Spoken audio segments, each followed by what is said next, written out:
Let's reset.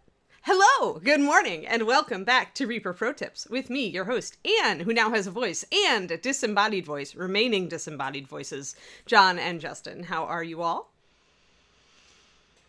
It's a lovely morning. I have like fresh air coming into my window.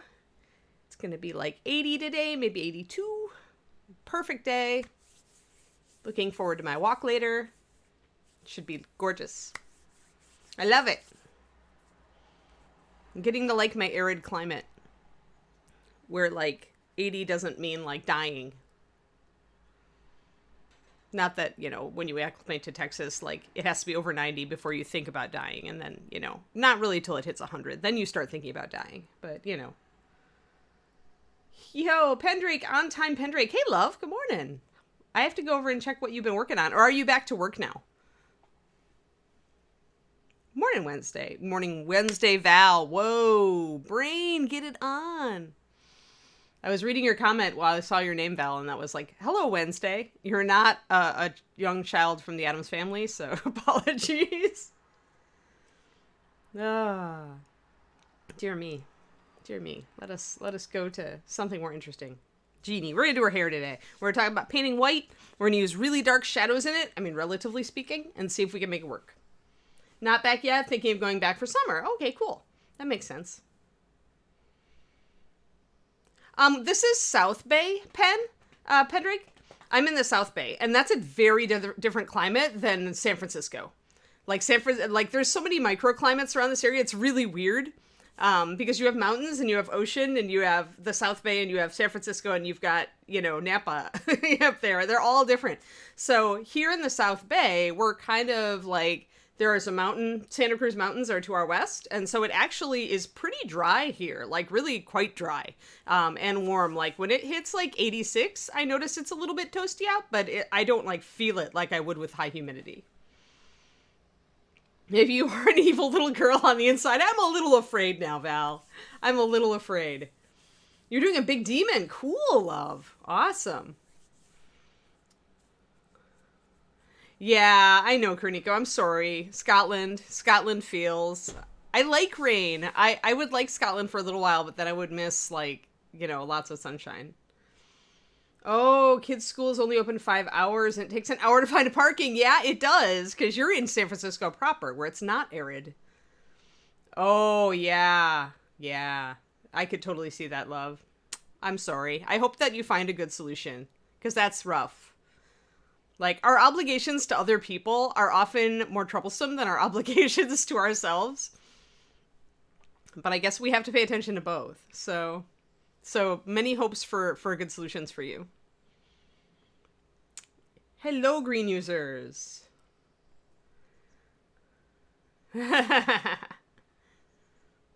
In Chinatown, it's even worse, I bet. I know, because I stayed down there when I was in San Francisco, when I was first visiting David. Before we were an item, my first visit out to visit David was, I stayed down in Chinatown at a hotel there. But yeah, I hope you find a good solution. It's hard, love. It did a Scotland on us all day yesterday at Reaper. Oh dear. Is that what it's gonna be now? Is poor Kerniko gonna feel like, it's a meme now? Like the weather did a Scotland on us? I don't know whether that's cool or not cool. All right, let's grab some paint. Now, we are going to use like a touch of blue in our gray here, because you want it to all look like it's part of the same genie. And it is kind of ethereal, and I do have some blue shadows in there. So we are going to get out our ultramarine blue. Oh, I see. So then maybe by the fall you'll have figured something out, right? Or school will be open like not just 5 hours a day. I see. Yeah, okay. So summer might give you a nice, and if it's not going to for some reason, maybe that gives you time to figure something out. I totally see it. Yeah, okay, fingers crossed then. And hey, that means you get like, and you get a little bit more break before, well, you're probably sick of being home, right? I like work from home now, and I'm like, well, this makes no difference to me. Although I'm kind of like, it is totally accurate, Kerniko. Oh noes. Oh noes. Yeah. I miss thunderstorms. They do not have thunderstorms here. Like, I've been here a whole year and I've had like torrential rain, but I can't remember ever hearing thunder here. Yes, but you do love having time to paint. Yes, totally. Totally. I could see that. Let's see. What gray do I want? Do I have a stormy gray? I think I've got carbon gray. I want something really dark. I think I've got carbon gray in here. Carbon gray, where are you? It's Kraken ink. That is not carbon gray. How about you? You're carbon gray. All right, so let's start with a really dark stormy gray. We're going to lighten it up. But I think I'm just opting away from my usual cloudy gray. I think I do have stormy in here, but that's even not quite where I want to be. So I'm just going to go for this plus pure white. Because we're doing white hair, so you have to, we could go to an off-white, but I'm kind of like pure white for fluffy clouds. Because she's an air spirit, right? She's a djinn, so... You've been out in North Cali since you were 7, and now you're 34. Yeah, right. Well, if you ever make it to ReaperCon, love, down in Denton, Texas, it will be, it probably will be past thunderstorm season, but I do remember one year we did have like bad storms during ReaperCon. But maybe you can experience a Texas thunderstorm, because they can be scary. Like, the thunder gets so loud and the wind gets like so dramatic that you're just like, holy crap, are we gonna blow away? My old dogs did not appreciate thunderstorms. They grew up in Texas, and we had some bad ones sometimes, and they were like really kind of twitchy with the thunder. They never got really bad, because they were pretty solid dogs. But let's see here. Trashorama got a quick question. I picked up both wash triads over the weekend. They didn't perform much like other washes on the market. Trash, we formulate those so that you can tweak them. Like, some people like washes a little darker, and some people like them a little lighter. So those, you can thin them, and you should if you think they're too dark. So they're not like out of the bottle washes in general, unless you want a really dark one. But we made them like, because you can never add more to a wash. Or you can, but it's kind of hard to tune it right. So they are not meant to be like really transparent right out of the bottle, because some people think that's too light. Like, I tried to tune them so that you could get a nice dark line out of them in your shadows. But it was hard with our technology. It was hard to make it so that it was perfectly transparent on the top and very dark on the bottom. So I compromised by making sure that it could be a little darker, but then you can always add water. Or even more brush on sealer if you want.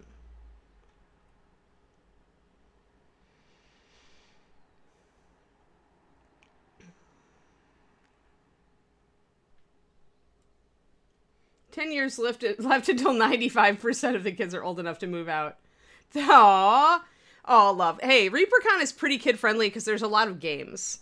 So, you could always sit down and play board games and do stuff like that. So, or get your kids into painting. If your kids are interested in what you do, if they think that it's cool that you paint, and if you like get them to paint with you, then ReaperCon can very much be a family event. We actually do have a youth category in our painting competition even. And like, little kids enter every year, and we all cheer for them when they go up and get awards. So...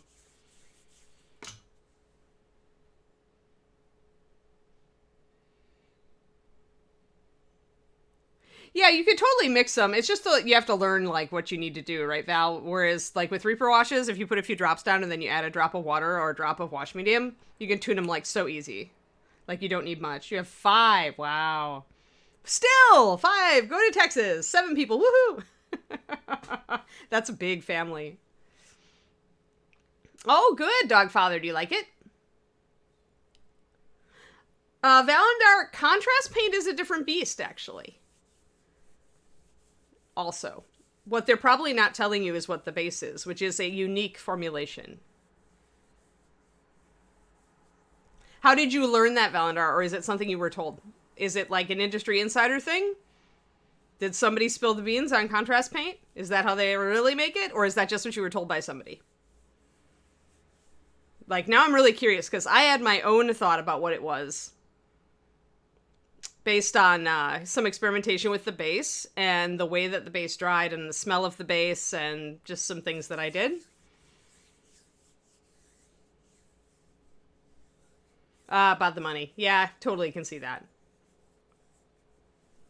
Yes, Cores and Bones, there is. It has nothing to do with the sealing property. It has everything to do with putting extra base in there so that you don't break the paint by adding too much water. It essentially increases transparency without breaking the paint. On the other hand, if you add too much sealer and not enough water, then you get kind of a goopy texture. Kind of more like contrast paint. You get a more plasticky texture, which doesn't always dry perfectly sometimes. I don't like the texture of it as much, but you may.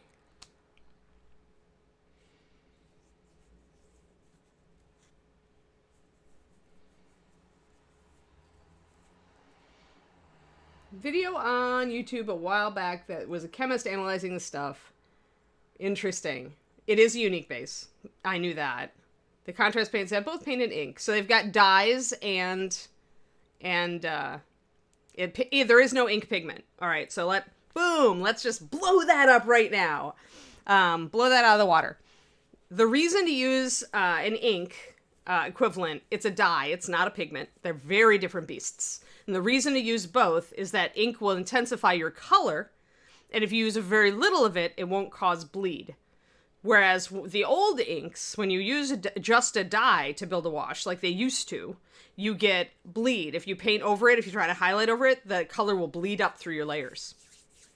So I can see how they'd use it. It explains actually a couple of their lighter colors, why they still have a certain saturation. Yeah, exactly. Lighter or brighter color. Yep. And white ink probably for the pale ones. Yeah, that makes sense. And a white ink won't, Yeah, I figured. That's why I just don't want to, since I'm actually talking about this on the video, and it may get watched by people, I want to make sure they know. Inks are not pigments. They are dyes. Dyes and pigments, the difference? Pigments are particles. They still are particles, even when you mix them with water. They're tiny, tiny particles. Inks are fully soluble. Dyes are fully soluble. So they completely combine with the water, chemically combine with the water. And that's why you get bleed. When you paint over the top with the paint that has water in it, it'll reactivate that ink just like watercolors. And so that's why you get the bleed. Now, there are now what they call acrylic inks, but those are essentially just, chemically treated like pigments that bond better to things like fabric fibers. They come from the textile industry and we use them in art. Oh, nice. Haha, Cornico, that's good. Yeah, no problem. So, okay, so now I've set everybody straight. But yeah. So, contrast paint is all sorts of weird stuff.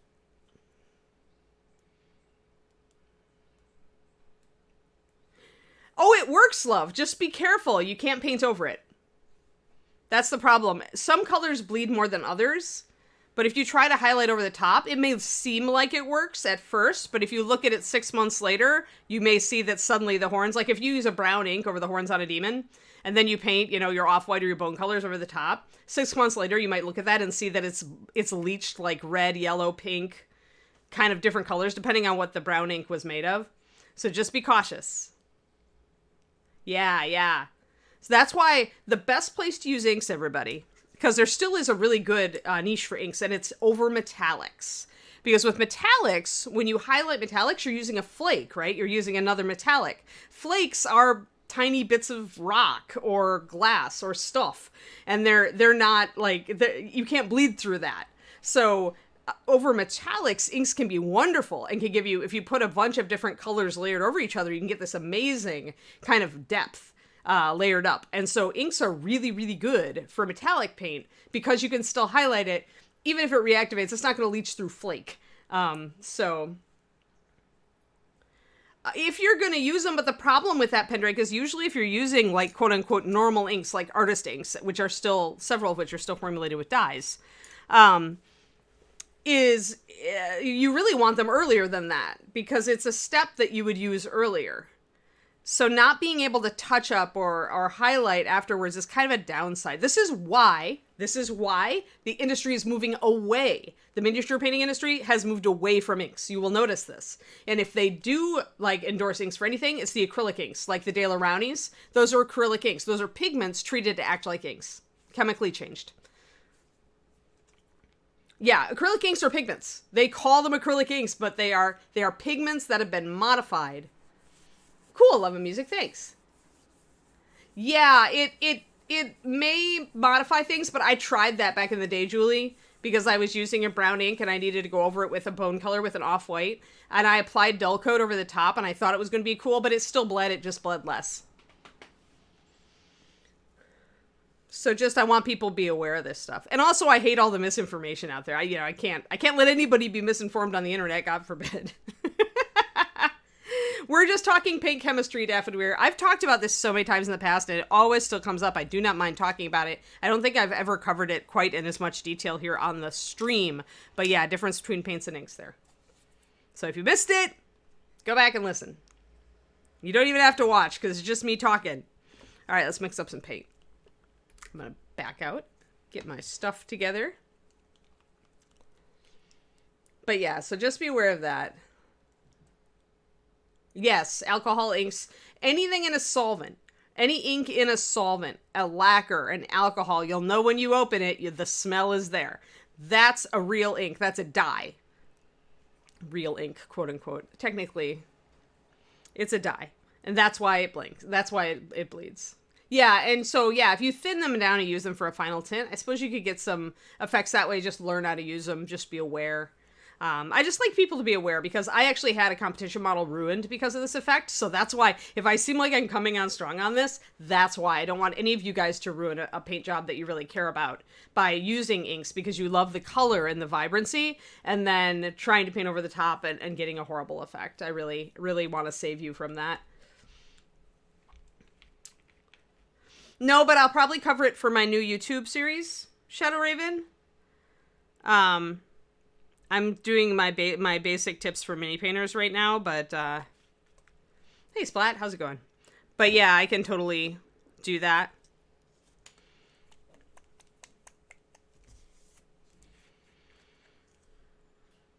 But, I'm more likely to now, because I'm trying to do this little, like, 7-minute videos, tiny videos, what everybody always says you should do for YouTube. I want to do my FAQ stuff in that format. It's called, Painting Big Tiny Tips. So if you search Painting Big on YouTube, you'll find it. And I only have one episode up, but I actually shot the next 2 yesterday, though I may have to modify one. The darndest thing is when you shoot a video, and then after you're done with it, you're like, darn it, I wasn't as coherent as I wanted to be, and I don't think I presented the information as clearly, and now I have to reshoot it. It's like you shoot the video to find out what you kind of did wrong, and then you have to shoot a new one. So I kind of just threw this together. It's 3 drops of carbon gray. It is 1 drop of ultramarine blue, which is the blue that was formulating all these blue tones on her. And then it was a couple drops of pure white to bring up the carbon. You can see that it's still quite a dark gray, all things considered. I would call it a medium dark gray. Yeah, brake fluid is an extreme stripper. You could use it on metal, but it will melt plastic. It'll do it really well. Also toxic, but that's just, at that point it's a sideline if you care more about your mini than you do toxicity. I tend to care a lot about toxicity, but not everybody is me.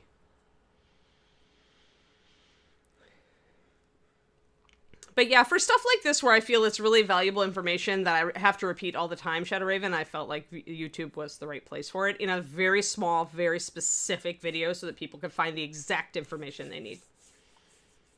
And then if they want more, they can come to the Patreon. Because where I will go on at inexhaustible, or on this show, where I go on at great length about crazy things. Yeah, I tend to agree, Shadow Raven. Hey, Hootie, it goes pretty okay today.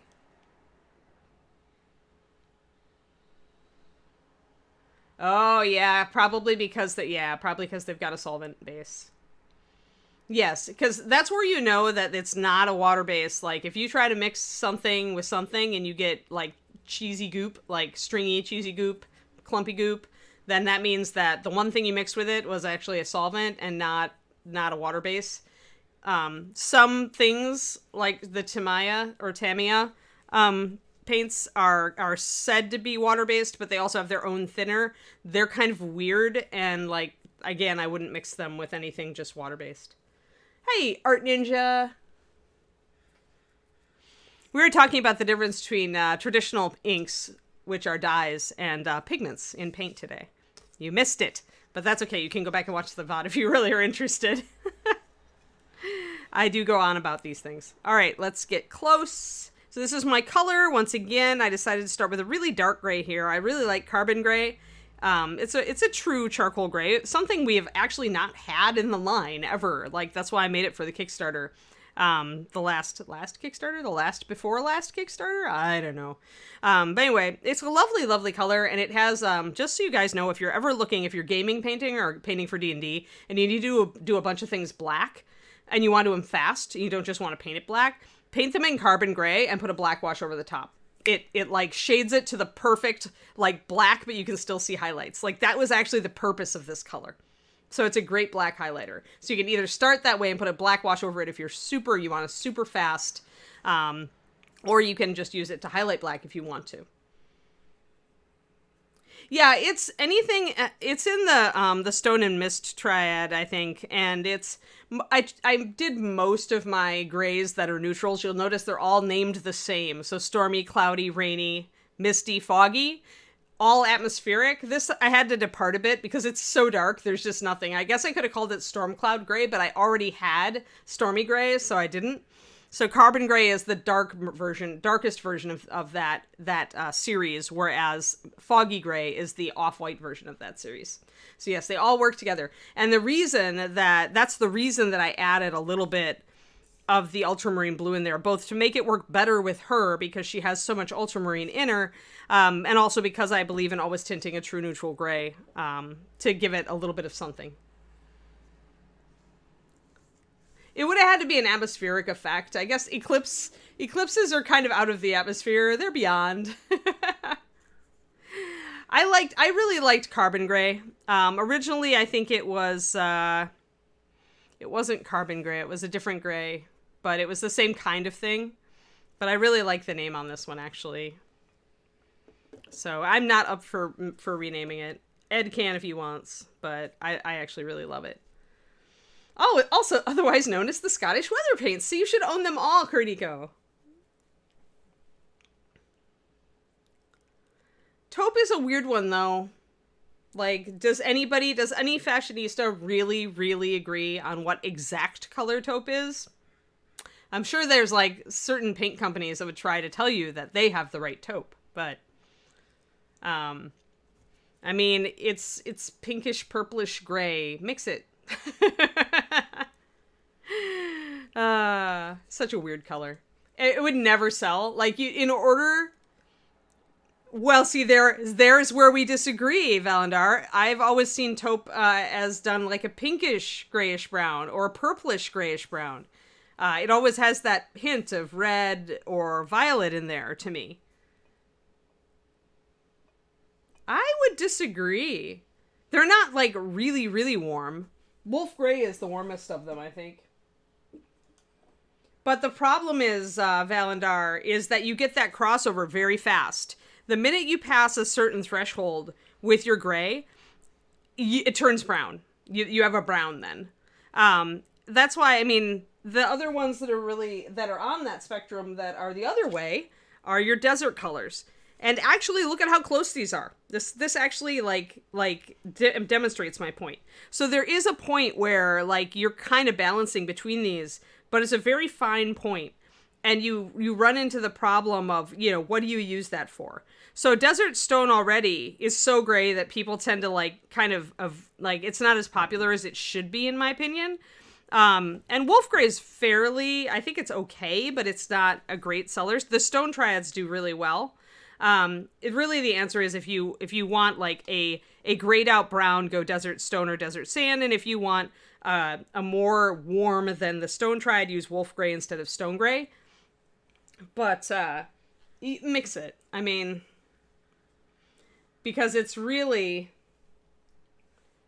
it's not always about what we might need. It's sometimes about, do we really need this and would it sell? Sometimes is about that too.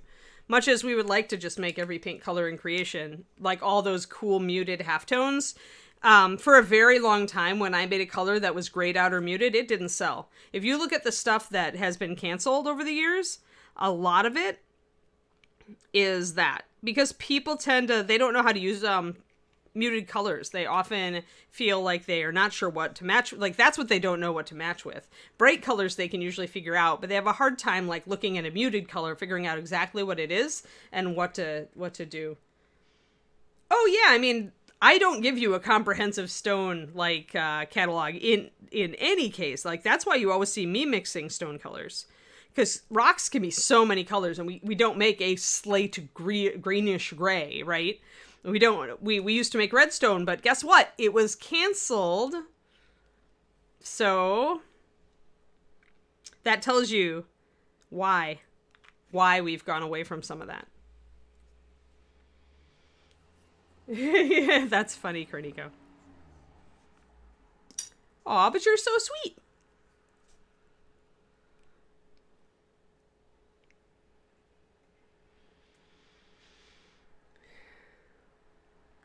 But yeah, we can't make a triad for everything. We kind of have to look at, I was always looking at usage. So I was like, all right, like if there was a thing that I could make a muted color for and give it a name that would suggest to people, hey, you can use this for this, then it was more likely to be made.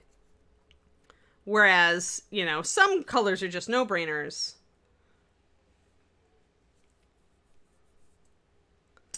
Like, you look at them and you're like, wow, that's a really vibrant, purple. People are going to love that.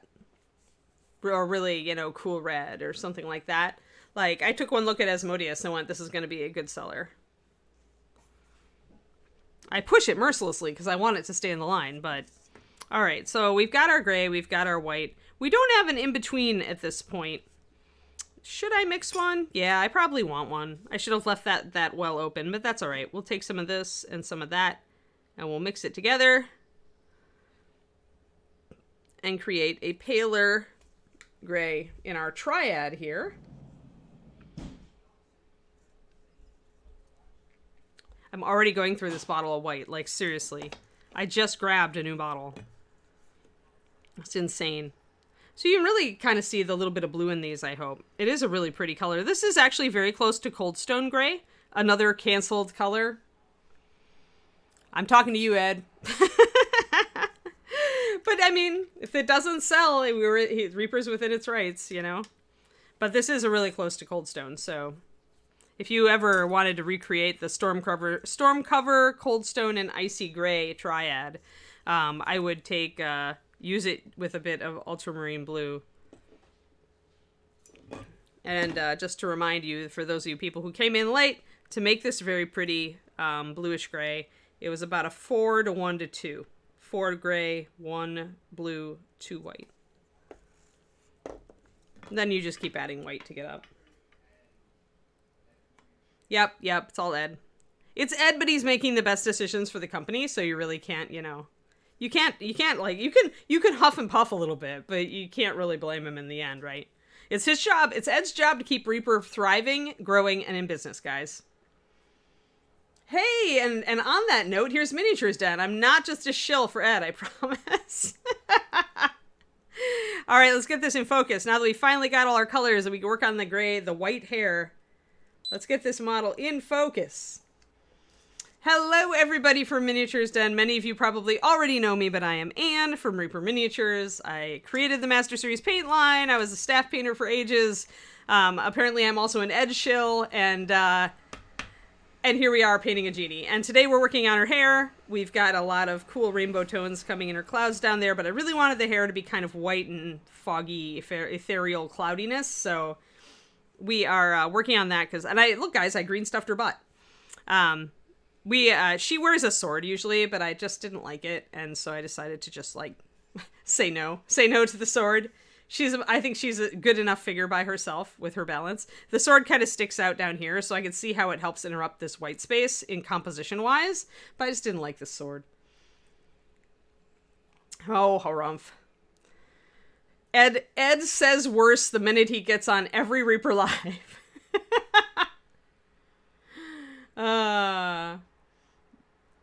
Indeed. Yay, I'm glad. Thank you, Necromancer. I'm glad you like MSP. That's my baby. That's the closest thing. Alrighty, so let's do this. So I decided we got some nice results down here by going with actually quite a darker blue to bring out some of the shadows and deeper areas next to these pastel swirls that I popped in, going back to the lamp here. And so I decided that I wanted to try some serious, like, dark tones on her hair. I don't know that I want to do anything with it. The reason I didn't want to use the sword pendrake wasn't so much that I didn't like it on the model, but that I just don't like the sword.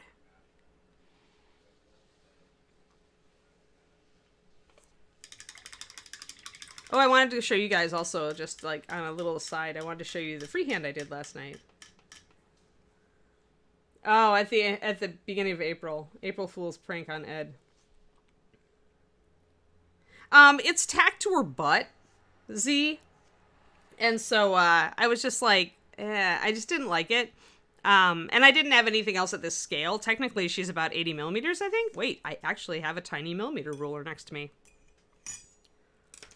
I might have to actually go get an allergy pill real quick, guys. I've got that itchy. Yeah, she's about 80 millimeters. Like, if I put the 8 down here. Yeah, she's just under it. She's like 77. So she probably is around there. She's either a tall 72 or she's a short 80. But yeah, mostly, I mean, the other thing, Z, if she was a model for me, like if I was working on her for a competition, I would be tempted to give her a staff. However, well, she has a lamp already. However, since it's just on a stream, it's just like, in the end, I'll either sell it or give it to Reaper. So I don't do try hard on these usually. So I do my own stuff on the side that I really like to paint for me, for competition. But she's not a competition model. She's not at that level. She's a supermodel in 72 millimeter. Yeah. Spoons, you're funny. But yeah, Z, so it really is the amount of work I'm willing to do on a model that I'm just painting for stream that I might just send to Reaper for free. You know, for free, i.e. as a bribe to keep me working for them. So yeah, so that's why. I don't push these models as much as I would a model for competition. Like, I go a lot farther in my own work. I think probably Luca's the same, right? He does his commission stuff to a certain standard, whatever he's being paid for. But if he streams for Reaper and he doesn't have otherwise a market for the piece, he probably doesn't go all out on it for like he would for a competition model. Because that would take hours. Like, I stream my own, like, some of my own competition stuff on my own stream, and it takes a very long time.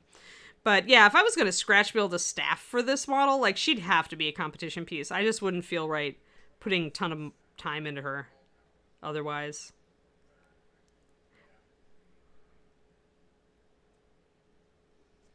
So I'm just going to block in some of this. We built this gray out of the same blue that she's kind of shaded with otherwise, which is ultramarine.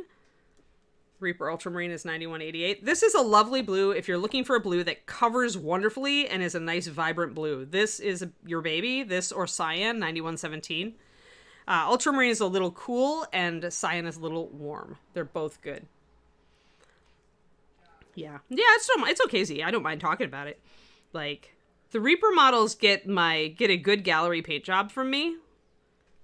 This one has actually extra work on her because her skin is so smooth and has, like, it's highlighted with pink and it's blue highlighted with pink. So it actually took me quite a long time to paint it, but I was actually in the mood to work on. I hadn't done smooth skin tones for a very long time. And I just thought that doing the blue to pink fade would be kind of fun. So she did get that. I'm just blocking in some of the gray and the dark areas. And putting this in here is going to do things like make her whole arm stand out better, if you see now. So that's good. It'll make that, and it just deepens that shadow in there. This is a mixture of about 4 drops of dark gray, carbon gray. And I could go a little darker, but okay, if I do, then it's going to make the hair heavy. We'll talk about that in a second. But it's about 4 drops of carbon gray, 1 drop of ultramarine, and 2 drops of pure white for this kind of medium dark gray I'm mixing with right here. So the nice thing about using a darker gray is that it frames things like the arm and her face. Once I get up here and start dabbing it in back here, it'll frame everything a little bit nicer. And her features and everything should stand out a little bit better. I do like that blue shadow, but it kind of blends into her skin. So I'm going to try this gray. I can always redo the blue if I decide I don't like it. But I want some kind of almost stormy aspects, but not too dark. And the reason, now we'll talk about this, the reason you don't go too dark when you're painting white hair is because, well, one, hair is translucent. If your hair is white, it's going to have a lot of light passing through it. It never gets really, really dark. It's like blonde hair. It never gets really, really dark in the shadows. The other thing is she's an ethereal being. She's a wind spirit. So I don't want to use anything too dark that isn't also like kind of an air color, like this blue, a sky color, because it's going to make the hair look really heavy. And as you can see back here, the hair is really mist. So, oh no.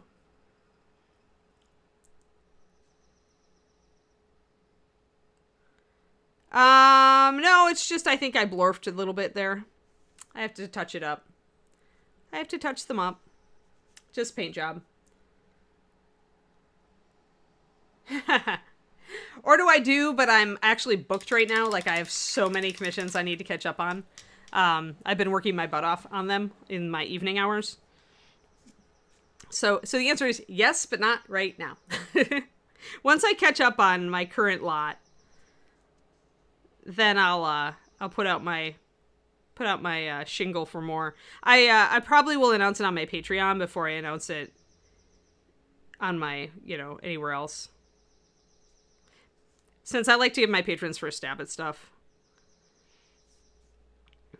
So when I'm taking commissions again, and I'll probably do it in just a public post, so I can just refer people to it. So you don't have to be a patron to find out, but that way the patrons do get the first note.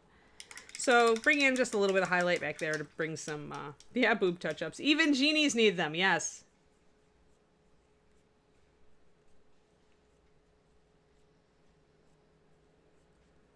Yeah, no problem, Ordo. Yeah, I used to do more commission work when I first started freelancing ages ago, but my Patreon takes up a lot of time, actually. And so I've scaled back on my commissions a lot. Because I really love the Patreon, so I do a lot more.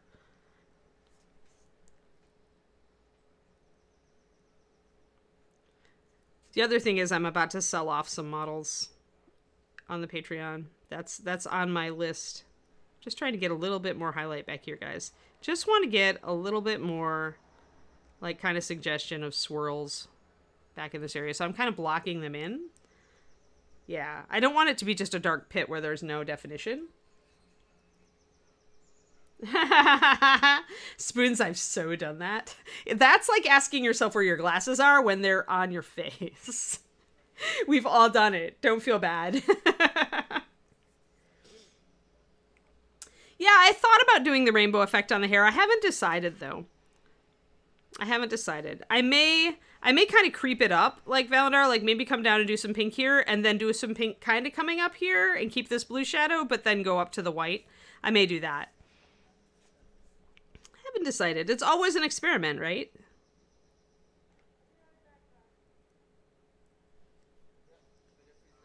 Oh, and since I mentioned my Patreon, I should actually tell you guys, hey, it's patreon.com/paintingbig. And it's my favorite thing to do, actually. I do love my Patreon. We do lots of fun stuff. Even if I do have to reshoot the video or part of the video that I did for you guys yesterday. Because I'm like, this isn't good enough. It could be better. I do this a lot. Perfectionist much? Yeah. Just a little. But who are we kidding, right? Like, anal perfectionistic people like us make the best miniature painters. So, being hard on yourself is at least up to a point. Being hard on yourself it can be a virtue in this hobby.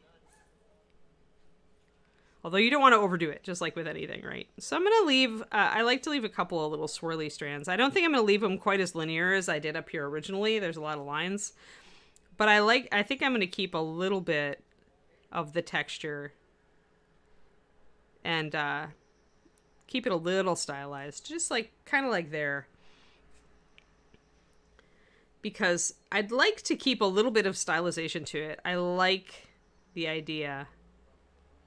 We'll see if it's a departure from what I usually do, because I've been liking more realism in my miniatures for a while now, but my 2D art tends to be very stylized, so in a way I'm departing, and my miniaturist painting has departed from the style that I tend to embrace as a 2D artist.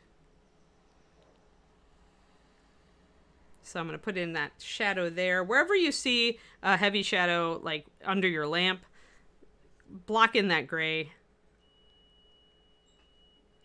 I'm going to keep some of my blue here, I think. We'll see. I want the hair to look different from the rest of the model, though. I want it to be noticeably different from the area down here, which is all like rainbow magic. Because she is pretty solid up here. Huh? Yeah, harshest. Yeah, that's true. That's very true, Z.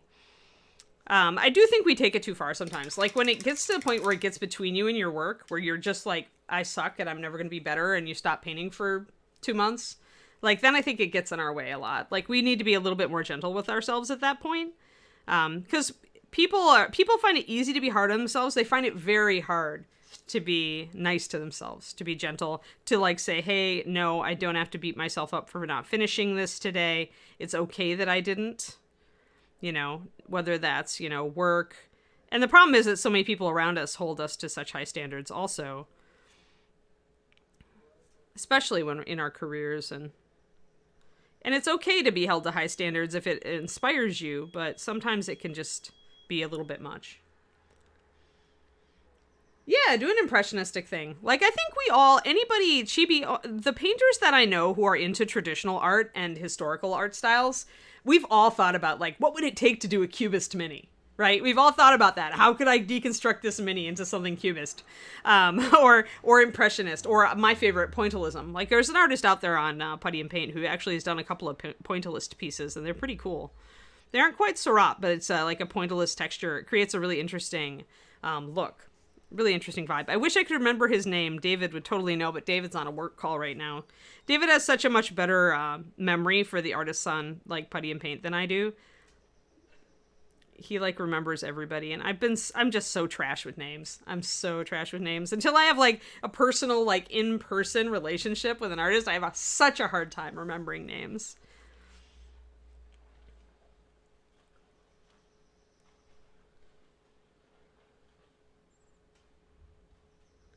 When you're spoons, that's a pretty healthy like if this is as good as I'm gonna get, then paint faster. Yeah, well, that should happen naturally, right? Because when you get comfortable with your style, you naturally do paint faster, and then if you try to integrate a new technique, you paint slower again for a little while. It's just you go back and forth. Yeah, Pointillism's fun. Well, I love stippling, so Pointillism. Yeah, you would require a cubed mini. I don't remember Pendrake. I honestly am really crappy at names.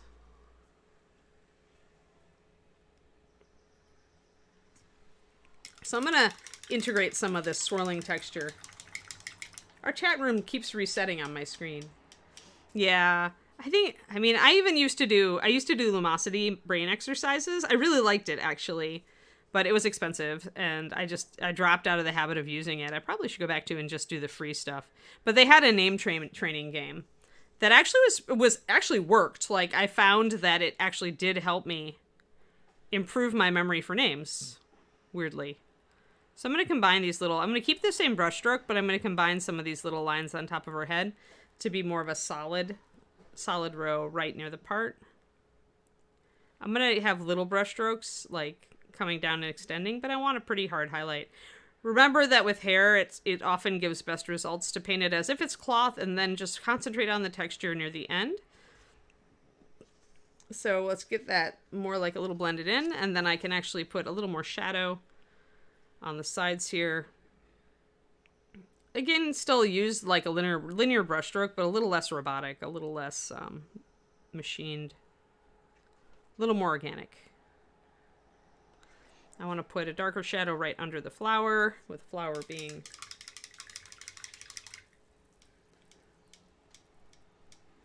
blood splatter. You can use stippling, but it's like, yeah, that you can do that. You could do, like, most people use a toothbrush. Like, the old artist trick to doing it is to use a paintbrush that's stiff like a Taklon, and to just kind of use your thumb across the top and go spritz.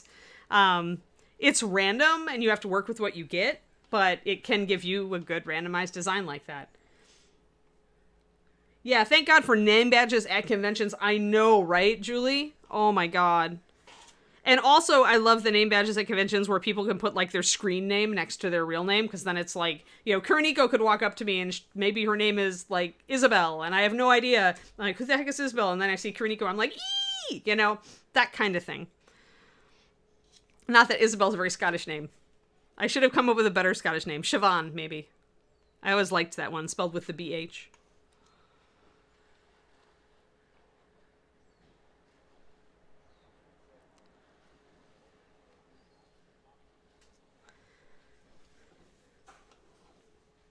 Yeah, the Muses models, since they're based on classical art, would be a very good place, I think, to try some different techniques from classical art.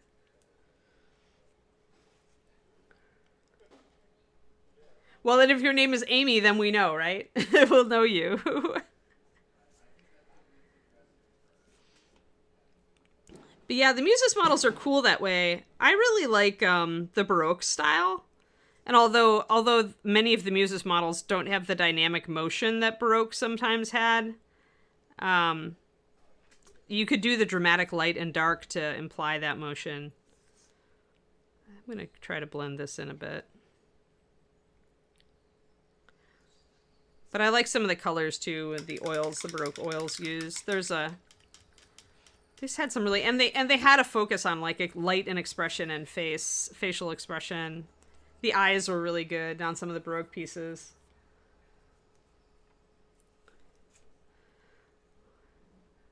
So yeah, there are definitely art styles. When you start looking around, sometimes I think that miniature painting is very close to, like, the Dutch masters, because they did the NMM, such good NMM on some of their things, and they also did tiny details. Like on fabrics and just in the surroundings, in portraits and things. So sometimes I think we're actually weirdly, like, I think with the Dutch masters looking at our stuff, like it, and I think maybe. You kind of wonder. You're just like, what would, you know, that, like, the current art world hasn't really embraced miniature painting. Like, it's like everybody thinks it's just a hobby thing, when actually I think we're quite like verging on, like, real art. I think we are, because I mean, when I do a 2D piece or I do a miniature, I'm using the same, like, creative impulses, assessing the same composition, lighting, color. I'm doing the same thing. I'm just doing it in collaboration with Julie or another sculptor that's created the canvas, right? And I'm limited by the canvas. But as any good writer or artist or craftsperson can tell you, sometimes having a limitation on what you're doing is actually spurs the most creative response, because you can't do just anything anymore, but your brain tries to, like, figure out, well, what can I do? And sometimes you think of things because of the limits of the piece that you wouldn't have necessarily thought of just on your own in a dead vacuum. Yeah, it's been a little bit weird. Twitch has been a little weird today, Quindy. I keep seeing our chat room refresh.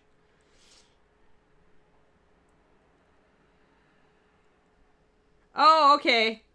Yeah, it would not be that person. This guy's a European painter of some repute. I don't remember which country, but he's done like some busts, and I think like larger, like 75 millimeter in like with stipples kind of texture. And they're very good. Very, very good, very high level. Yeah, limitations are a good inspiration. Oh, it's all fine, Kerniko. I've been to Scotland while I was there, I kind of subliminally started to pick up the accent because it's like, I guess it's being a drama student and all that. I just like accents and I tend to like slide into them when I'm around people talking in them. And my mother kept smacking me going, stop it. They're going to think you're mocking them. I'm like, I just don't even notice I'm doing it, Mom. So I might be able to understand you, Kerniko. Because there were some very Scottish accents when we were in Scotland. And I managed.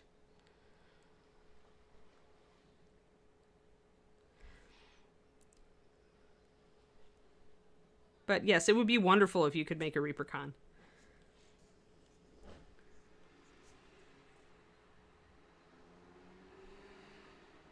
Yes.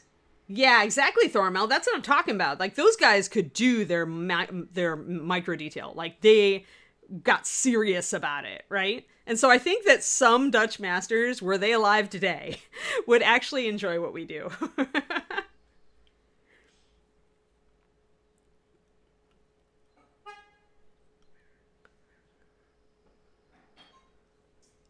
Yeah, it's some of us are just mimics, Otter Mama. Like, my drama teacher like explained it to me. Like, some of us just really have an ear for dialect, and we tend to be like social chameleons. And so when we are talking with somebody who uses a certain dialect, we tend to adopt it. And it's a social impulse thing to fit in better, and it's hardwired into some people. And so don't feel bad about it. Like, you're not consciously doing it, but you know, is definitely a thing. Yeah, we'll have Google Translate for you. English to English. No, Scottish to English, said Bacon. I don't know. Like, is it Scottish or do you call it speaking English? I don't know. Is it insulting? I don't know. I like don't know culturally.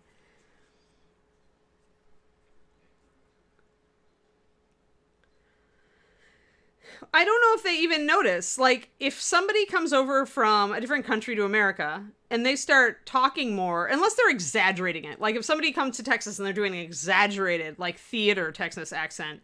But if they're just kind of adopting the way that you talk, it just sounds like they're talking more like a native, right? So,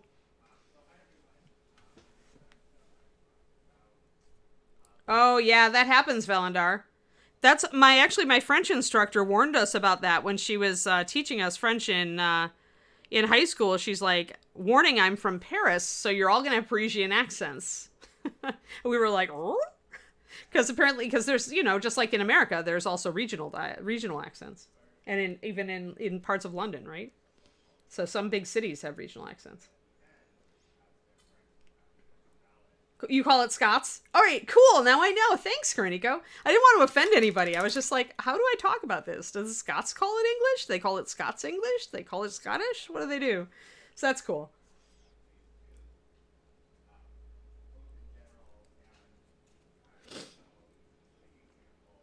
Oh, wow.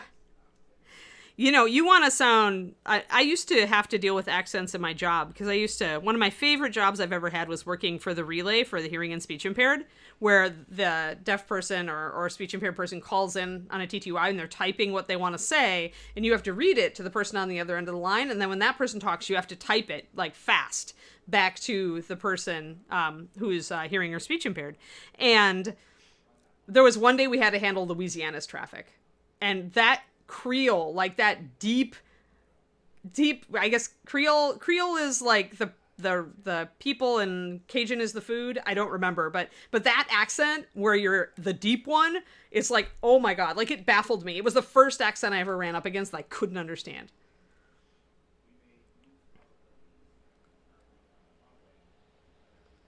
Yeah. Yeah. Are they two different backgrounds? Because a long time ago, somebody was trying to say, no, Cajun is a food, Creole is a people, but then there's Creole cooking, right? So I didn't think that ever like really like I wasn't sure about that one. So I bet that it's contested even amongst its people. But that dialect down there, out in kind of rural Louisiana, that just I'm I threw up my towel. I was like, they put me on one call because I was one of the better accent decipherers that we had. And I was like, oh man, like I maybe got half of it, maybe. And I had to ask the guys to repeat themselves so much. I felt so bad. Okay, so Cajun and Creole. All right, thanks. Good, Quindy. Thanks for letting me know.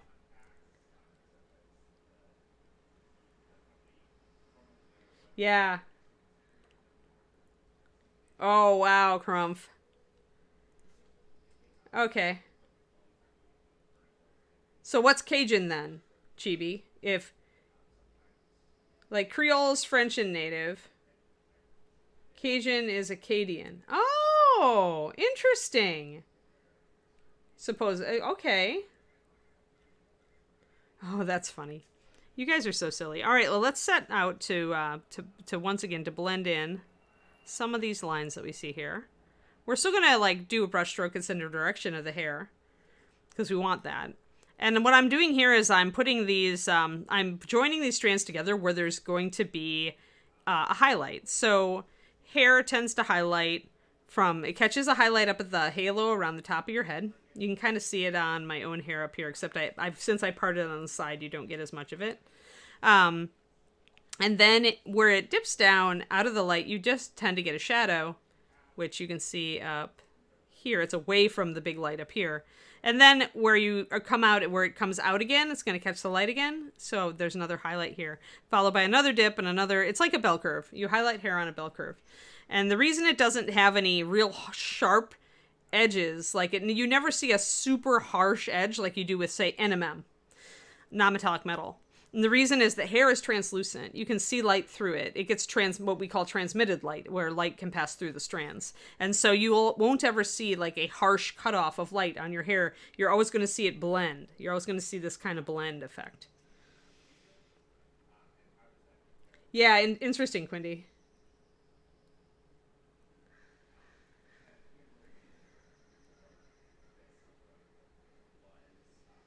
Yeah, I bet. Kate Winslet, yeah. There are definitely, if you're an actor and you're trying to nail that accent, there are times where it pays to be good at it and you still struggle, I bet. All right, I'm going to join also this side right here. Some of these choices I'm making are going to be a little bit arbitrary. Where I think that this makes sense, I'm going to put this highlight. So here it's coming out over her ear, so I can, and it's kind of a round area, so I'm kind of like working with it that way. And remember, since this is white hair, a majority of the surface should be white. So that's the other reason I'm wiping out some of these lines that I was playing with earlier, is that if I want her hair to be white, majority of the surface needs to be white or close to it. So I do need to block in a lot more white.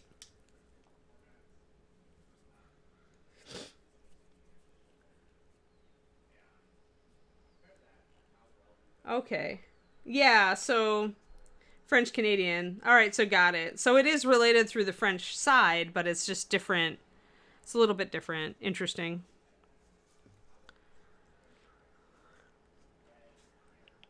All right, I do need to like line around that ear. I totally missed that she had an ear sticking out over here. This happens to me all the time. Whenever there's this like weird ear sticking out somewhere through a bunch of hair, I totally miss that there's an ear there, and it never gets painted until the end where I'm like, wait, what is that thing? So if you do this, you are not alone. I do it also. What's the smallest piece I've done? Probably like 25 millimeter halfling, like one of the Lord of the Rings models from GW where they were true 25 scale. Some of those halflings were absolutely itty bitty. So I would say probably one of those, or one of the Reaper halflings or gnomes. There's some pretty small. I've done some familiars too, but I don't so much count those because they tend to be sculpted more simply. Whereas when you're dealing with like a halfling or a gnome, you're painting essentially a 20 millimeter, but you're having to paint it to the same standard you would paint a 28. So, but yeah, some of those, the Lord of the Rings models were gorgeous. I was working for GW at the time that they came out with Fellowship and Two Towers. But they were also like super fine and little tiny, and the eyes were almost impossible. So it was not easy to paint those suckers. Beautiful sculpts though. Yeah, I need a pink highlight on the ear because I have a pink highlight on the skin.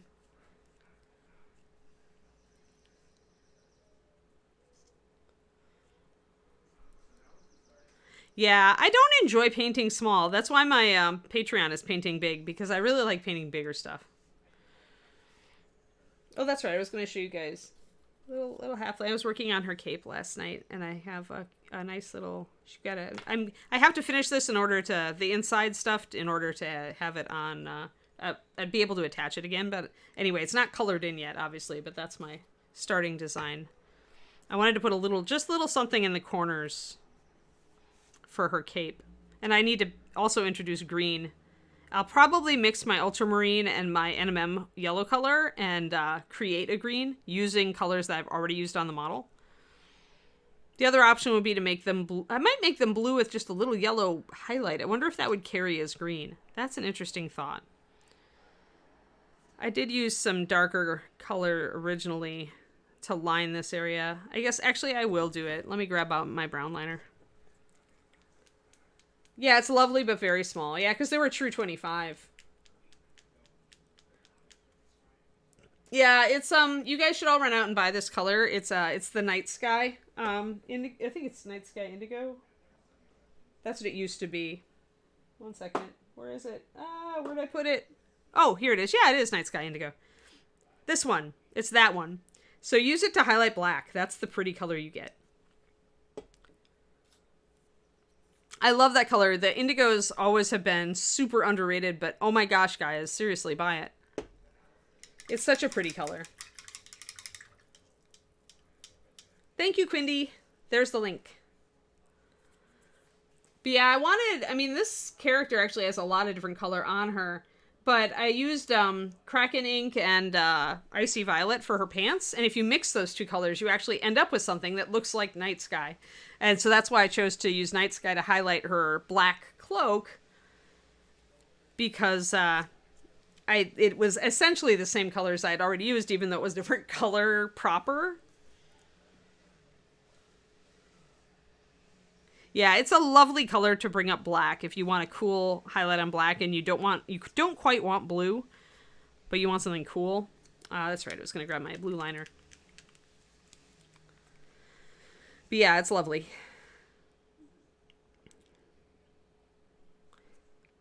And I figured out what I've been missing. Like, it's been hard for me to sit down and paint in the evenings sometimes. And I realized what I used to do in my old house is I always would put on my headphones and listen to music. But often, like, David and I were listening to, like, podcasts and stuff. It just wasn't the same. So, like, last night he was just playing some WoW because he's highlighting, or he's leveling a new tune.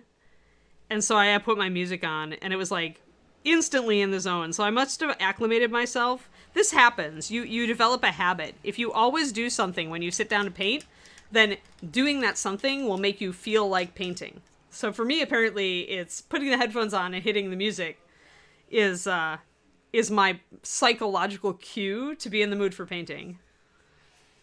Now I know. Now I can use it.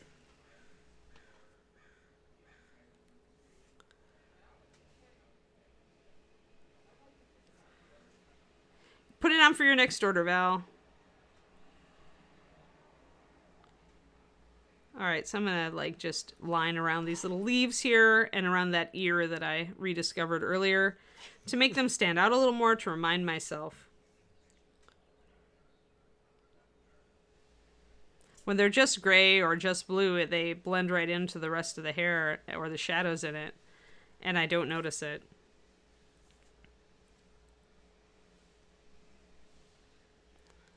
I'm going to just line this a little bit clumsily, and then I'll just blend it in with the gray, since I haven't painted a lot of the hair around it to completion.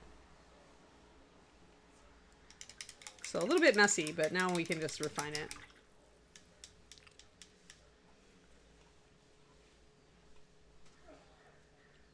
Oh no, Karanico! Oh no. If somebody gives you a Sean Bean mini, that must be like, you know, like the harbinger of doom, right? Because every one of his characters tends to die. That would be evil. I would be like, no, I'm not cursed to die before my time. I guess if you did carry the Sean Bean curse, though, you at least would be everybody's favorite character before you died.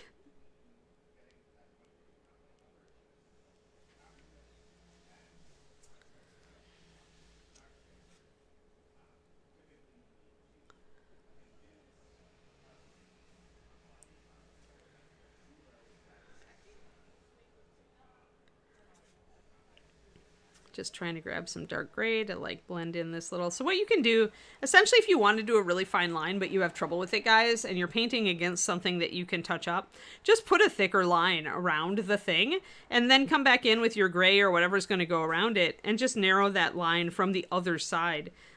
This is actually a much easier way to get a very thin, sharp line. And I actually used it on that freehand that I just showed you on that cape.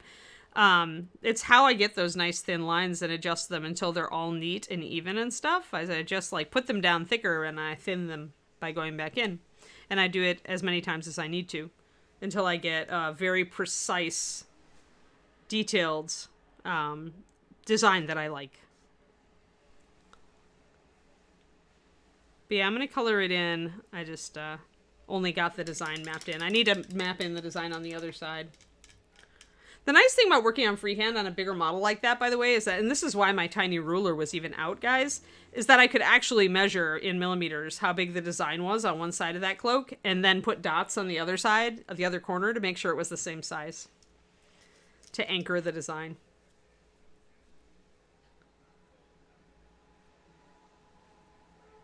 Well, that's probably because, Muses, he got crap for always being the favorite character that always died. I don't think I would want to see Sean Bean as a villain, actually. I'm sure he can pull it off, but I like him too much. I'd rather not watch Sean Bean as a villain. There are some actors that I definitely like in certain roles and don't like in others.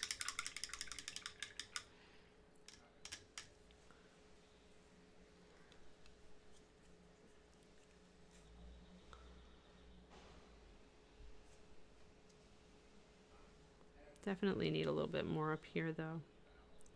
When your white is thinned, you may find that you need a couple of layers to build up. And that's good, because that lets you blend it into the surrounding areas.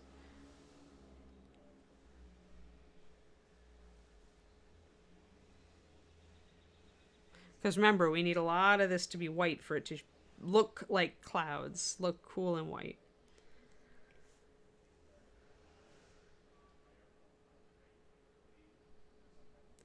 Crows, because I used brown for the rest of the lining. I used brown liner technically mixed with magenta, but it's brown liner around her eyes and it's brown liner around the bracelets. It's brown liner. I don't like blue liner on blue things. I tend to use my liners as complementary, as really subtle complements. So for me, I tend to use blue liners to line around like reds and oranges and purples. So I can essentially use it as a contrast. And I tend to use brown around cool colors. And that is an idiosyncrasy of my own art style. Color choice is very much an element of your style as a painter. The colors that you go to in certain circumstances, the colors that you like to use become a part of what really defines your painting. Which is why you should always try new colors. Like, you may watch my tutorials or somebody else's. I blorfed, oh no. There we go. Just got to be quick with the water to rub it off before it sets. But this is why you should always try your own color schemes and try to vary colors. Like, even if you look at my stuff or Sergio's or Luca's or Vicural's, or, you could learn from a painter and start to use color like Alfonso, but always try to develop your own flair on it. Find your own nuance in it. You may find that your stuff looks a lot like another painter that you really admire in the beginning, and that's cool. When I started, a lot of people said my stuff looked like Jennifer Haley's, and I really liked Jen's paint style, so I was trying to learn certain techniques by emulating it. And then over time, it only took like a year and a half, I departed pretty substantially from Jennifer. And then people complained because I didn't look like Jennifer anymore. But do your own thing. Do your own thing. Just because I choose to go brown because I want the contrast with the blue and I don't want to just put more blue down doesn't mean you couldn't do something more analogous. I just tend to depart, like, I don't like analogous schemes. Like, something in Anne tends not to, and by analogous, I mean colors that are very similar. So using blue to shade blue, I tend to pull away from that these days.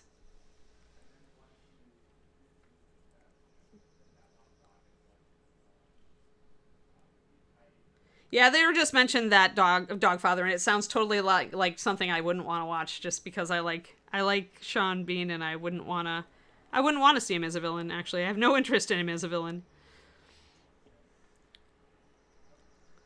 And if everybody hates him, it's probably, I don't know. There's a lot of darkness in TV, and I know because there's a lot of darkness in our world. But I tend to not like dark shows. There's enough like crazy and sad out in the world. And so I tend to like happy movies and happy shows. Because otherwise it gets too sad. Like, I was actually listening, one of my favorite bands is Oh Wonder, and they released an EP during the pandemic, and I started listening to it last night because I was super excited they had new stuff out, but honestly, it was too, like, parts of like a couple of the songs were just like really like too sad for me, too sad, so I had to back off.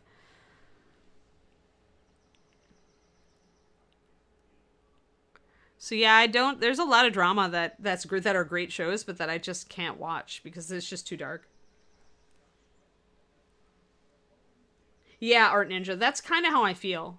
I mean, I can watch it if it's fantasy, but even then these days, I tend to not enjoy it as much. Yeah, I'll stretch in a second, Daffodweir, for sure. Yeah, we mentioned that earlier too, War Shadow. Yeah, that's like, it's your favorite character and he's gonna die.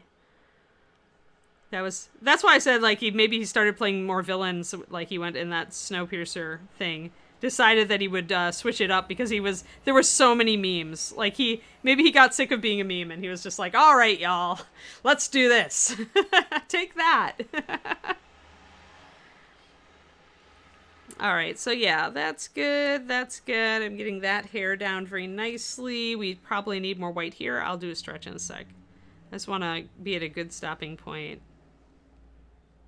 before I stretch. I also did my full yoga this morning since I was feeling better after my vaccination. There we go. So you see, like, putting more white on the surface is what makes it look white. If you are trying, you can highlight white, or sorry, you can shade white with a fairly dark gray, but you've got to have a lot of the area still be white. If you let your shadows get too big, too dark, too broad, it's going to look gray because your dark gray is going to overpower your white, and the eye is going to see that dark gray, that dark shadow.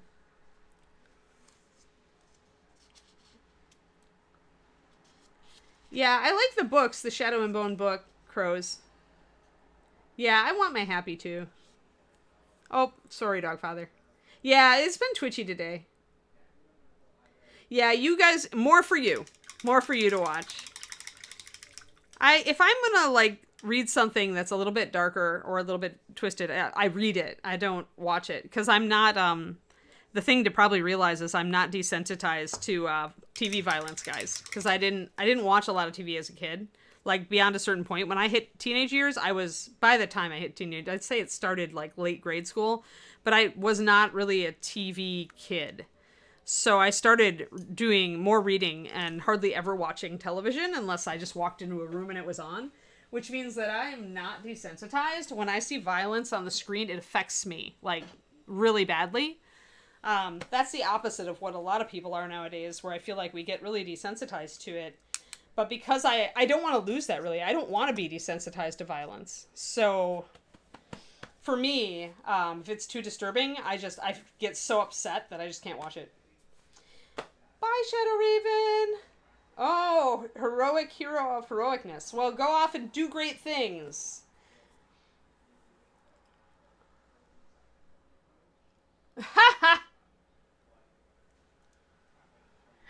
Yeah, Zen Bacon. I don't know about how the show is. I like the book. All right, so if you've been sitting around on your lumps, stretch, darn it. Your spine will thank you.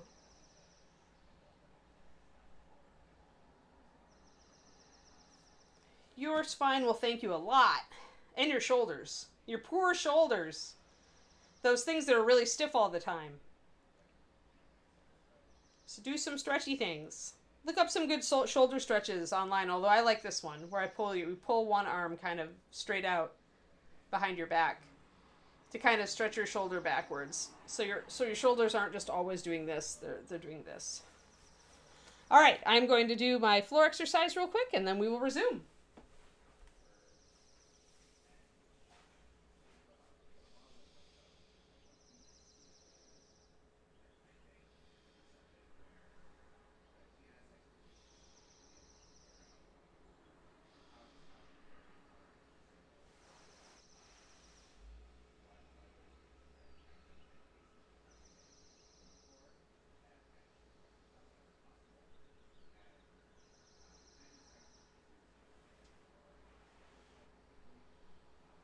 All right.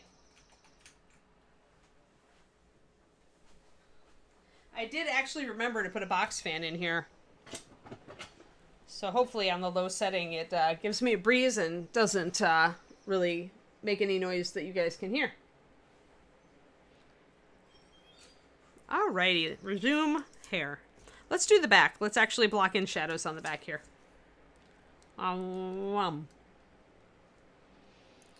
Go a little bit. Another 15 minutes.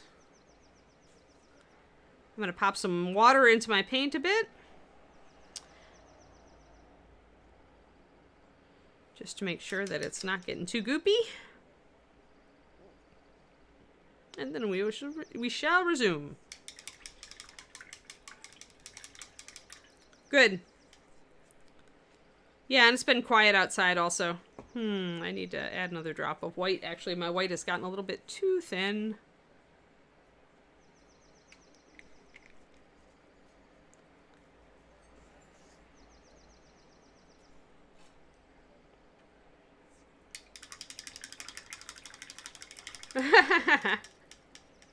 Yeah, we have trees right outside. This is a nice apartment. We have redwoods outside our deck, and I think these are beech trees. I'm not sure. Right outside my the window here in our second bedroom. All right, so let's start blocking in some colors, and I mostly just painted over this area in the blue, but we're gonna actually start figuring out where our shadows are, which you can usually see if you put it up and angle it appropriately. You can see there's a shadow falling here. You can see there's a shadow falling here, here. Just paint what you see if you don't know what to do. Oh, another ear. Look, guys, there's a tiny ear over here, too. Jeez. Yeah. We have a lot of black-capped chickadees out here and other finches. And we got hummingbirds and robins. And I think we've got some mockingbirds. There were lots of mockingbirds in Texas. We don't have the swallows because those are more of a plains bird. And we're also in town, so there probably isn't enough bugs.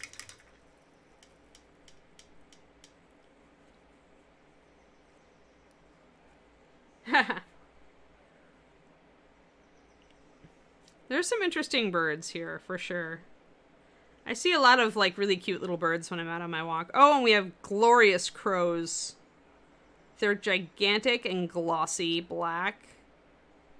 I love seeing them on my walks. Yeah, I could do that. I think it's her other ear, though. I really do, from the way it's placed. I don't know. It's kind of equal to the other one in placement, so I'm pretty sure those are both ears. But you could do it as whatever. I don't think if you paint it as a leaf, I don't think anybody would call you on it. Birding in Texas, though, I gotta say, Thoramel. Like I said, Texas had some of the coolest birds. Like, I saw a peregrine falcon twice while I lived there. And other hawks, chicken hawks and red tails were common. As well as, like, a host of, like, bluebirds and cardinals and mockingbirds and swallows and finches. Oh my. Like, I even saw like wild canaries. I saw like the birds in Texas, North Texas. Seriously. And then buzzards. We have actual buzzards. That's a bat. There were bats in Texas too. I haven't seen a bat here, but again, we're in the city. Although there were bats in the city in Madison and Wisconsin, so maybe there just aren't any urban bats out here. Adding more shadows around her face. Let's add a gray part. I'm going to leave the blue actually down the middle there, although I may add a little gray around it. The reason is that since her skin has that blue, leaving a little bit of the skin, a hint of skin color down the middle of a part can really help you when you're doing like silver hair. Like on Drow, I'll always do that too. Kind of leave just a hint because that's at the part, that's where you would see this bit of the skin color. So it's kind of a realism thing. You can decide whether you want to do it or not. Let's keep it this.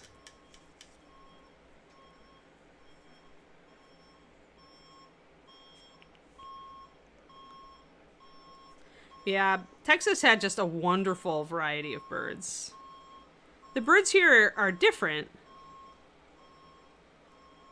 in California. I want to go down into San Francisco to Telegraph Hill where the parrot colony, the wild parrot colony lives.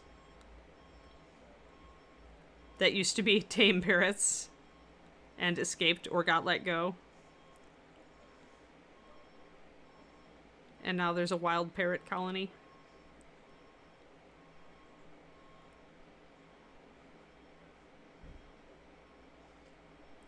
Just blocking in some shadows. If I decide later that this is too dark, I can go over.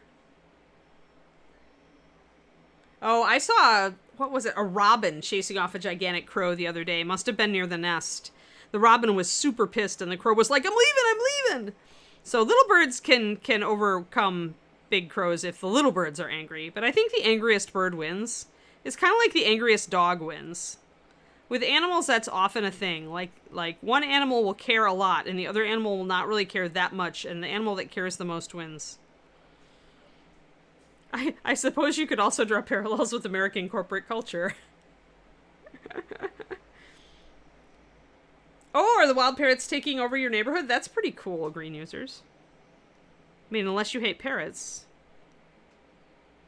But then if they're driving out other birds, that's also not good.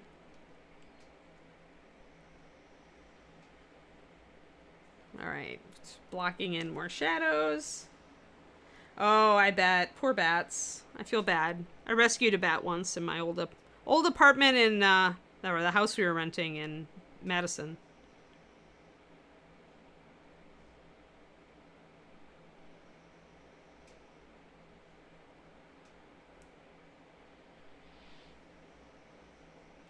Bats are kind of cool. I like bats. So we're just kind of blocking in where the darkest masses will be. Then we'll add in more of our medium transitions, and then we'll figure out where our white go, and we'll adjust everything. Seeds and, like, you've got to have, like, I think around here it's seeds and nuts and, like, fruit from the fruit trees. There's a lot of fruit trees out here, though. Pendrake.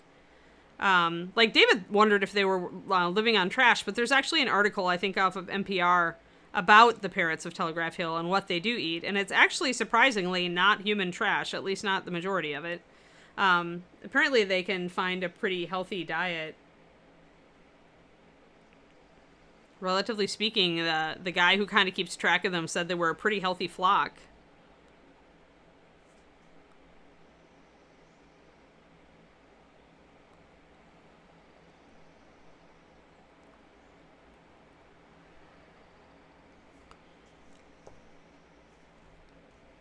Oh, yeah, I bet. Nom, huh?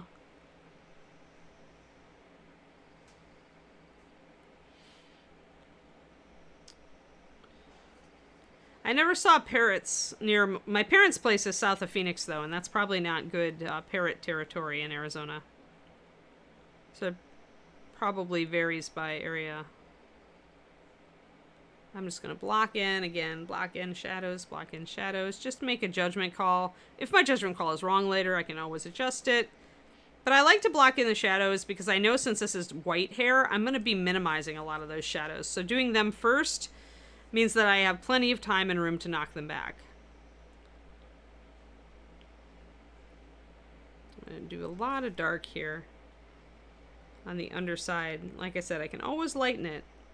I mean, don't be afraid to just block stuff in, guys. I mean, it's acrylics. You can always paint over it. It's the good thing about acrylics is we have a lot of, we never really have a true oops. Not unless you've got like really thick or crazy paint on your stuff. Like you bought somebody's model and they painted it with enamels or something. So a lot of dark down there. Thanks, Wolf Priest. I try to be informative. It is my goal to give you guys the power that you can then take and use to paint stuff that you really enjoy. Like, that's it. The love of the hobby. It's all about that. And then with your love of the hobby, you can go out and inspire other people to love the hobby. Like, that's it. That's all I want. The hobby to keep growing and getting awesomer. So that companies still make money and continue to make awesome models that I can paint. Totally self-serving. Alright, so we've got a fair amount of shadow blocked in here.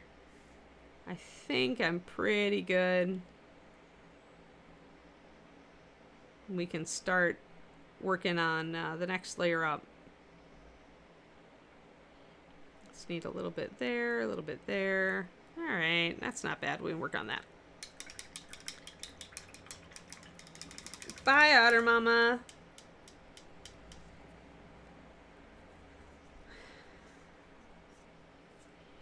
Alright, so I'm going to take my mid-tone gray and kind of knock these guys back or blend them in if I feel like, hey, I need a little bit lighter here. Now I'll just kind of be looking at is it on an upper level of a surface, right? If it's on an upper, like, upward-facing surface, then I probably don't need that shadow to be as dark there because it's going to be more light. I'm going to wipe out a fair bit of the blue that I had in here. I might leave hints of it here and there. Won't hurt. But see, since I knocked back that big shadow, notice how much softer that looks now. More cloud, right? It's more cloudy, misty. That's what I need. But I still want that hint of dark that I kept in here. It defines these swirls. It gives them more mass. Not too much mass. I still want it to look soft. I don't want it to look hard or heavy. It's hair. It's misty hair, so... but that softness I think I've achieved right there, so I'm pretty happy with that.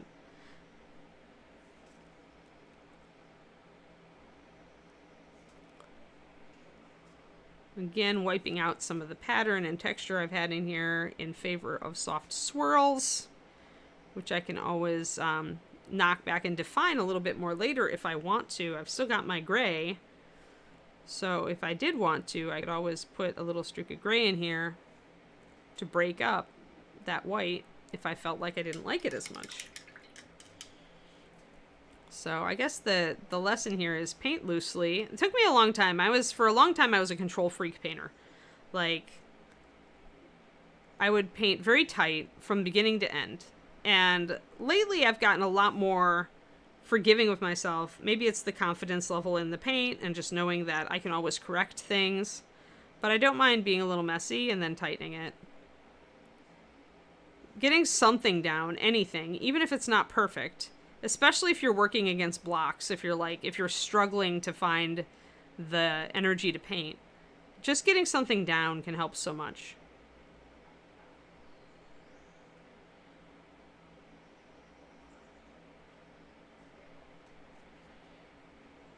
So I put in that streak in there, but now I'm softening it a little bit. So now it's soft swirlies. I like that. I like that look.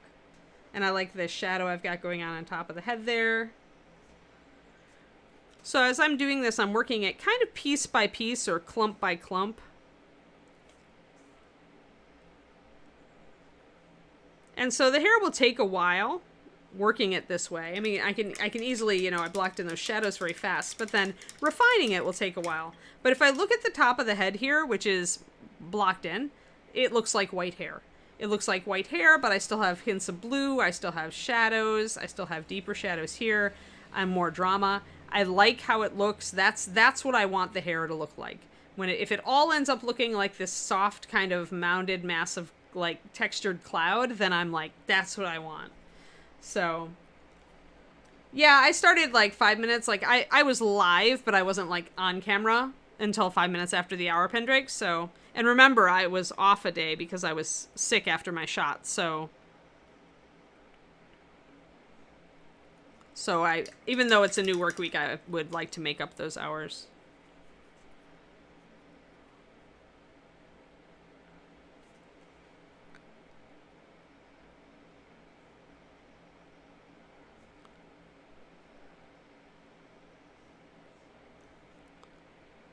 So once again, kind of trying to figure out where my shadows are. Using the medium gray to blend them in a little bit better. Mexican parrots working their way north. Interesting. They could be either. Yeah, I did, Pendrake. My sick day.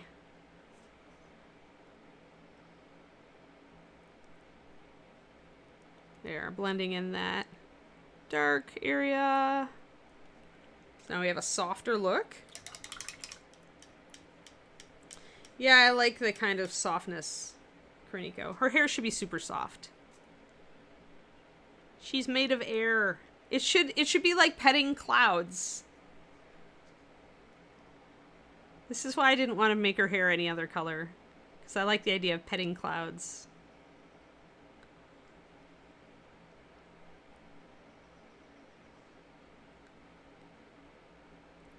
So, like, what I want to know is if she's in a bad mood, does her hair rain? Does she get little lightning storms? That'd be pretty cool. If your hair, like, you know, like, exemplified your mood. If a bad hair day meant somebody gets struck by lightning. Loud but pretty, yeah.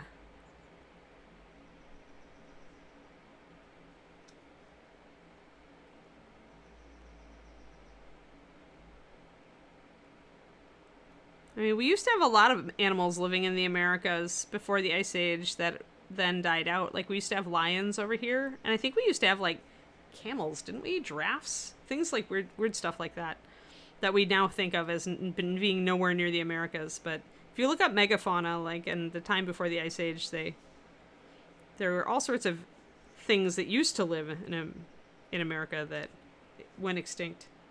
So yeah, that's soft hair. Mood hair, exactly.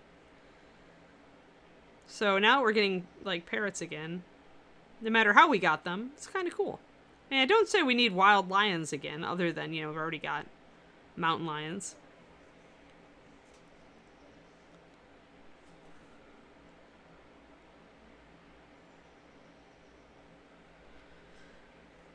Pretty.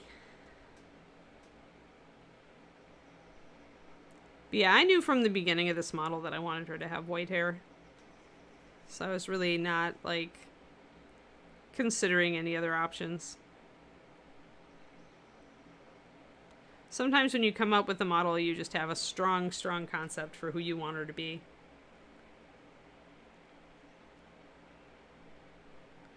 Yeah, I thought they were, I thought that I saw something that said they were crossing the border from, they're actually down in the southern states. Like, they crossed the border from Mexico. There was actually a recent article, like, I read this within the last couple months, actually, that the border wall had stopped, had disrupted their migration, but that they were moving north into the states. So we may already have jaguars in our very southern portions, which is pretty awesome, unless, you know, ranchers kill them all. Yes, exactly, green users. Yeah, that's it. I read that they were coming over.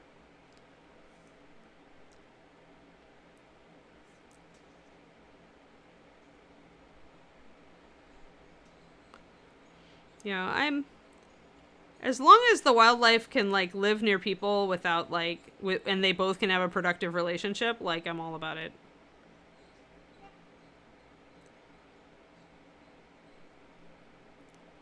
My worry is just that there are still a lot of people who just really are not good with wildlife, putting it very nicely.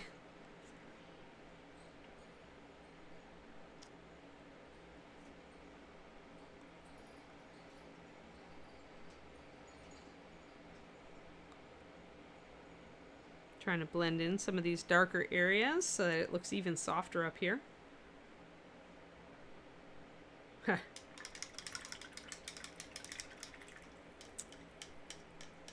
Well, but Yellowstone is growing its wolf populations, and so now we just have to hope that Idaho, like, freaking gets it on the right track. I don't know. Wolves were making a good comeback, and apparently that scares some people.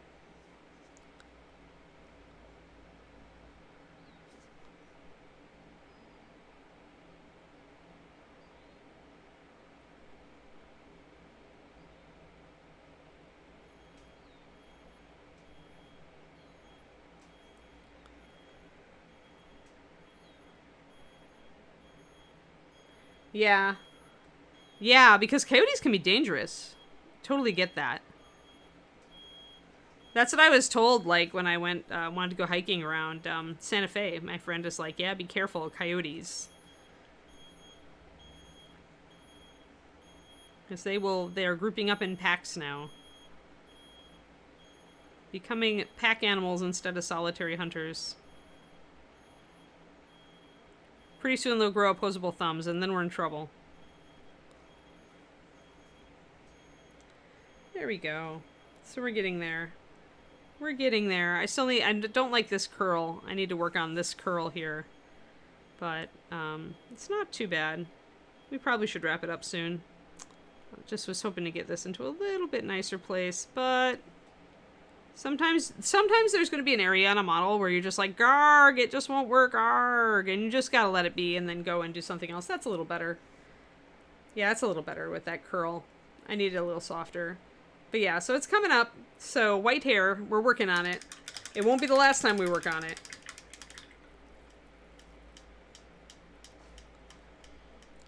Not if you have a dog monster craft. Like, if you are out alone with a solo dog, like, coyotes will try to lure dogs out of their yards, and then they will gang up on them, kill them, and eat them. So, they're not just a joke.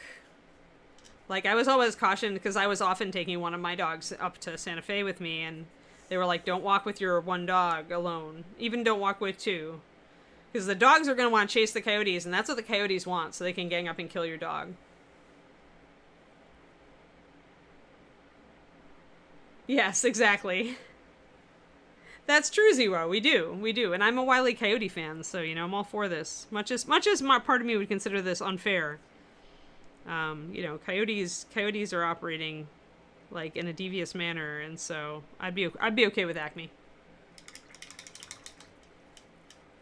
Not giraffes, okay, camelopes. There we go, that's what I was thinking of. They had lions, though, I think. Oh, jaguars. Yeah, that's true. I mean, they're useful, right? But they also keep the you know, the feral cat population down and all that. Yeah. Yep, Bryce, that's a thing. Like, this is what I'm saying. It's all good and fair until your pet gets eaten, right? That's the problem with coyotes. But I'm going to do one more thing, guys. I'm going to bring in a darker gray shadow around this hand. And then we'll call it for the day. But yeah, coyotes, don't take coyotes lightly. They want you to take them not seriously so they can eat your friends. I'm only half joking. And it makes me sad, too, because I think they're very interesting, and the way that they're evolving to live near humans is fascinating, but it worries me for my animals. We had a lot of coyotes in Texas. There we go. So see how that shadow around her hand kind of makes it stand out better? It was blending really, really into that, her thigh, and I didn't want that. So just introduce a little bit of that gray right around there. I mean, cars kind of do. They're not actively trying to eat your dog, though. But yeah, whatever. Just be careful, guys. That's all I want you to do. Respect wildlife and what it can do. That's ideal. And please don't try to get close to a jaguar for a selfie. if it's a wild jaguar. All right, so there we go. So we've got the hand and arms standing out much nicer thanks to our gray. We have, again, the face is standing out also more because we've added that gray shadow instead of having it be blue that was very much like the skin. So now we've got more of a shadow, and so the pale face stands out a lot better. And we started working our white and making it a little less stylized and making it look a little softer, like up here, and all that sort of thing. So you have Alice. You've got Wonderland somewhere in Houston. Wonderland is now in Houston. I'm not sure, Kerniko. So yeah, so there we go. Yeah, I read about the Houston tiger. That was a pet that somebody should not have had. Yes, jaguars and pronghorn. Yep. That's what I was reading about, Derek.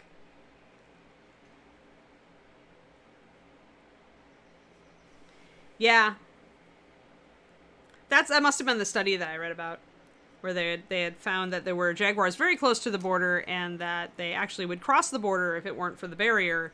So they were looking at like putting holes in it or otherwise so that the wildlife and water weren't blocked up. Yep. It's cool. All right. I think we're good. Reaper. Tomorrow. Tomorrow is Monique. We'll probably be 2 days of hair. We did white hair today. We'll do black hair tomorrow.